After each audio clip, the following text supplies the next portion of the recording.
ശ്രീ ബൈജു, ഹൈക്കോടതി ഇന്ന് ഗൗരവത്തോടെ പരാമർശിച്ച കാര്യം, അതായത് വലിയൊരു നെഗ്ലിജൻസ് ഉണ്ടായിരിക്കുന്നു എന്ന് പറഞ്ഞിരിക്കുന്നത്, അതായത് ഈ Devaswom executive officer, Sabarimala executive officer കത്തിൽ വാതിൽ കവചങ്ങളെ സ്വർണം പൊതിഞ്ഞ ചെമ്പുവാളികൾ എന്നാണ് രേഖപ്പെടുത്തിയത്. പക്ഷേ ദേവസ്വം കമ്മീഷണറുടെ ശുപാർശയിൽ വസ്തുക്കളെ ചെമ്പുവാളികൾ എന്ന് മാത്രമാണ് രേഖപ്പെടുത്തിയത്. ഇത് ഒരു പിശകായിട്ട് മാത്രം കണ്ടാൽ മതിയോ, അല്ലെങ്കിൽ അത് ബോധപൂർവം ചെയ്തതാണോ? എക്സിക്യൂട്ടീവ് ഓഫീസർ ഒന്ന് പറയുന്നു, കമ്മീഷണർ മറ്റൊന്ന് പറയുന്നു, പിന്നെ മഹസറിൽ രേഖപ്പെടുത്തിയിരിക്കുന്ന ചെമ്പുപാളികൾ എന്ന്. അപ്പോൾ ഈ മഹസറിൽ രേഖപ്പെടുത്തുന്നതിന് മുമ്പ് തന്ത്രിയും അതുപോലെ മേൽശാന്തി ഇവരൊക്കെ ഇത് പരിശോധിക്കില്ലേ? ഇത് അതിലേക്ക് കിടക്കുന്നതിന് മുമ്പ് ശ്രീകുമാർ സാറ് പറഞ്ഞു പോയ ഒരു വിഷയം, ആ വിഷയം കൂടെ പരാമർശിക്കാതെ പോകുന്നത് ശരിയല്ലാത്തതുകൊണ്ടാണ് പറയുന്നത്. അതുമായി ബന്ധപ്പെട്ട ഞാൻ തിരുവിതാംകൂർ ദേവസ്വം ബോർഡിൽ 2022-23 തിരുവാഭരണ കമ്മീഷണറായിട്ട് ജോലി നോക്കിയത്. 23-24 ദേവസ്വം ബോർഡ് സെക്രട്ടറിയായിട്ട് ജോലി നോക്കി. പക്ഷേ ഈ വിഷയവുമായി ബന്ധപ്പെട്ട് ഇപ്പോൾ കോടതി ഉത്തരവുള്ളതുകൊണ്ട് പേരുകളോ മറ്റു കാര്യങ്ങളോ പറയുന്നത് ശരിയല്ല. എൻ്റെ പേരിനോട് സാമ്യമുള്ള ഒരു പേരുണ്ടായിരുന്നു. ഈ പറയപ്പെടുന്ന ഞാൻ ഒരു ആലപ്പുഴയിലെ ജില്ലാ INTUC കമ്മിറ്റിയുടെ പ്രസിഡൻ്റാണ്. എൻ്റെ ഒരു ഘട്ടത്തിൽ ഞാൻ ഈ പാളയമോ ഇത്തരം കാര്യങ്ങളുമായി ബന്ധപ്പെട്ടിട്ടില്ല. എന്നെ ഒരു അന്വേഷണ ഉദ്യോഗസ്ഥൻ വിളിച്ചിട്ടുമില്ല. പ്രതിപട്ടികയിൽ ഇപ്പോൾ ഈ ചാനലുകൾ കാണുന്ന പ്രതിപട്ടികയിൽ ഞാനില്ല. പക്ഷേ ബോധപൂർവം ചില ചാനൽ ചർച്ചകൾ, ചില പ്രത്യേക രാഷ്ട്രീയ കക്ഷികൾ, ഞാനൊരു ഏതെങ്കിലും പാർട്ടിയെ പ്രതിനിധീകരിച്ച് വന്ന ഒരാളല്ലാത്തതുകൊണ്ടാണ് ഞാൻ പറയണത്. അതിൽ ഓരോ പാർട്ടിയുടെ ആൾക്കാർ ഇവിടെ ഇരിപ്പുണ്ട്.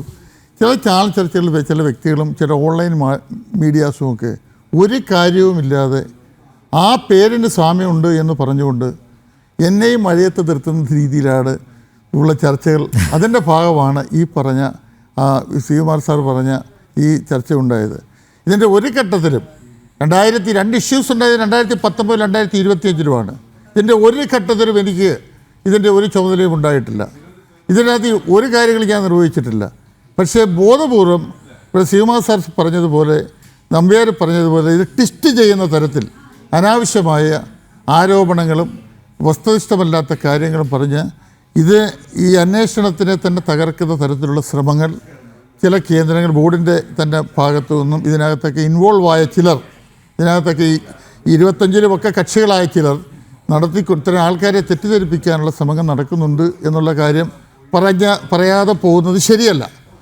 പിന്നെ ഉദ്യോഗസ്ഥ തലത്തിലെ വീഴ്ച ഉൾപ്പെടെയുള്ള വിഷയങ്ങൾ വളരെ ഗൗരവമായി ഞാൻ മനസ്സിലാക്കുന്നത് ദേവസ്വം ബോർഡിൻ്റെ വിജിലൻസ് വളരെ കാര്യക്ഷമമായി ഇത് സംബന്ധിച്ചുള്ള അന്വേഷണമാണ് നടത്തുന്നത്. നമ്മൾ ആരും കാണാത്ത തരത്തിൽ ഈ സാധനങ്ങൾ വിജിലൻസാണ് ഉണ്ണികൃഷ്ണൻ പോറ്റിയുടെ വീട്ടിൽ പോയി ഇത് കണ്ടെടുത്തത്. അന്നേരം ഈ അന്വേഷണത്തിന്, വിജിലൻസിൻ്റെ ഈ അന്വേഷണത്തിന് നമ്മൾ ഒരു കാരണവശാലും വില കുറച്ച് കാണേണ്ട കാര്യമേ ഇല്ല. പിന്നെ അടുത്തത്, കേരളത്തിലെ ഏറ്റവും പ്രധാനപ്പെട്ട ഏറ്റവും നല്ല ഉദ്യോഗസ്ഥന്മാരാണ്, വളരെ കാര്യക്ഷമമുള്ള ഉദ്യോഗസ്ഥന്മാരാണ് ഈ അന്വേഷണത്തിൽ ഏർപ്പെട്ടിരിക്കുന്നത്.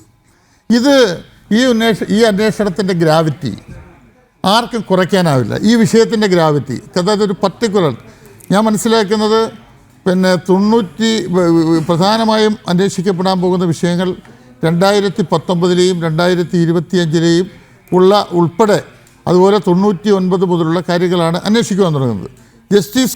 ബഹുമാന്യനായ ജസ്റ്റിസ് KT ശങ്കരൻ സാറിൻ്റെ നേതൃത്വത്തിൽ അവിടുത്തെ സ്വർണത്തിൻ്റെ വിനിയോഗം സംബന്ധിച്ചുള്ള സന്നിധാനത്ത് എത്തിയിരിക്കുന്നു ഒരു അന്വേഷണവും സമാന്തരമായി നടക്കുന്നു.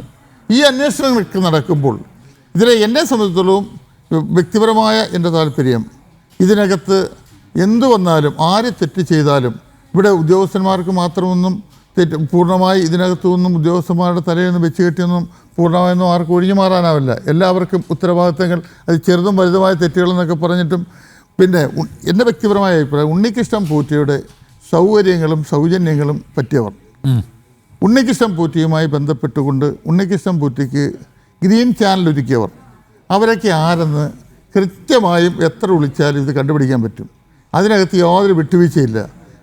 അത് ആരൊക്കെ എത്ര കിടന്ന് പെരണ്ടാലും, ഏതെല്ലാം വിഷയങ്ങളിൽ നിന്ന് ശ്രദ്ധ മാറ്റാൻ ശ്രമിച്ചാലും, പേരുകൾ മാറ്റി പറഞ്ഞാലും, തിരുവാഭരണം കൊടുത്തുവിട്ട പാളി കൊടുത്തുവിട്ട ഉദ്യോഗസ്ഥരുണ്ട്, പാളി തിരിച്ചു വാങ്ങിച്ച ഉദ്യോഗസ്ഥരുണ്ട്, പാളി കൊടുക്കാൻ ഉത്തരവിട്ടവരുണ്ട്. ഇവർക്കൊന്നും ഇതിനകത്തൊന്നും ഒഴിഞ്ഞു മാറാൻ പറ്റില്ല. അത് ഇത്തരം കാര്യങ്ങളിൽ ഇതിൻ്റെ കൂടുതൽ വരും ദിവസങ്ങളിൽ ഇപ്പോൾ ബഹുമാനപ്പെട്ട കേരള ഹൈക്കോടതി അന്വേഷണം സംബന്ധിച്ച് വളരെ കൃത്യമായ ഒരു മാർഗ്ഗരേഖ പറഞ്ഞിട്ടുള്ളതുകൊണ്ട് ഇതുമായി ബന്ധപ്പെട്ട മറ്റ് വിശദാംശങ്ങളിലേക്ക് കടക്കുന്നതിൽ നിയമപരമായ ചില സാങ്കത്യങ്ങൾ ഉള്ളതുകൊണ്ടും ഈ ഹൈക്കോടതിയുടെ മേൽനോട്ടത്തിൽ നടക്കുന്ന ഈ അന്വേഷണത്തിൽ പൂർണ്ണ വിശ്വാസമുള്ളതുകൊണ്ടും ഈ അന്വേഷണം കാര്യക്ഷമമാകും എന്നുള്ള ഒരു പ്രതീക്ഷ ഉള്ളതുകൊണ്ടും അതുമൂലം ഇതിനകത്ത് ഏറ്റവും ഒരു പ്രധാനപ്പെട്ട വിഷയമുണ്ട്. ഇത് ഏതാനും വ്യക്തികളുടെ അറിഞ്ഞോ അറിയാതെയോ ചെയ്ത അശ്രദ്ധ കൊണ്ട് ഇതിനകത്ത് പെട്ടവരുണ്ട്, എനിക്കറിയാം. അറിഞ്ഞോ അറിയാതെയോ ചെയ്തവർ ആ വിഷയത്തിൻ്റെ പേരിൽ ഒരു സ്ഥാപനത്തിലെ ഒരു സ്ഥാപനം മുഴുവൻ പുതുക്കൂട്ടി നിൽക്കേണ്ട ഒരു സാഹചര്യത്തിലാണ് നിൽക്കുന്നത്, ഒരു സംവിധാനം മുഴുവൻ. അതുകൊണ്ട് അതിന് കാരണം ഈ വിഷയം തന്നെയാണ്. ഇത്തരം ഒരു സ്വാഭാവികമായ ആരെങ്കിലും സംശയത്തിൻ്റെ നിഴൽ കാണുന്നു എന്നുള്ളത് ആരെയും തെറ്റു പറയാൻ പറ്റില്ല.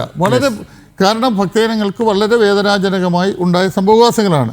ആ സംഭവവികാസങ്ങൾ നോട്ടക്കുറവുണ്ടാകാം, നിയമത്തിൻ്റെ അജ്ഞത കുറവുണ്ടാകാം, ബോധപൂർവമാകാം, സാമ്പത്തിക ലാഭം ലക്ഷ്യമാക്കിക്കൊണ്ടാകാം, മറ്റ് ആനുകൂല്യങ്ങൾ പറ്റുന്നതിലാകാം. പല തരത്തിലുള്ളതിൽ പല ഘട്ടത്തിലും പല ഇങ്ങനെയുള്ള ഇടപെടലുകൾ, ആ ഇടപെടലുകളെ സംബന്ധിച്ച് വരും ദിവസങ്ങളിൽ ഇത് പുറത്ത് വരും എന്നുള്ളതാണ് ഞാൻ മനസ്സിലാക്കുന്നത്. ഇപ്പോൾ